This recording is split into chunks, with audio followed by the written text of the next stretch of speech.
नमस्कार दोस्तों बात करते हैं भोजपुरी और बॉलीवुड दोनों के बारे में, क्योंकि दोस्तों दोनों में एक घमासान टक्कर होने वाला है।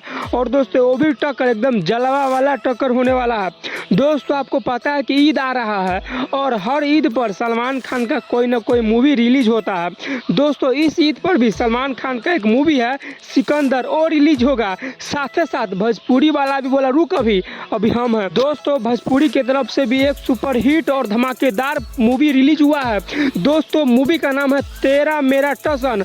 दोस्तों यह मूवी है समर सिंह का।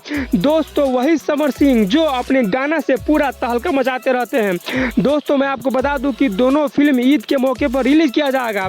दोस्तों अब देखना यह है कि किसका पलड़ा भारी पड़ता है, सलमान खान समर सिंह को पीछा करेगा कि समर सिंह ही सलमान खान को पीछा कर देगा। लेकिन दोस्तों आप सब कमेंट में बताइएगा कि आप किसका फिल्म देखने जाइएगा, सलमान खान का फिल्म देखने जाइएगा हिंदी वाला कि समर सिंह का देखने जाइएगा भोजपुरी वाला। आप लोग कमेंट जरूर कीजिएगा।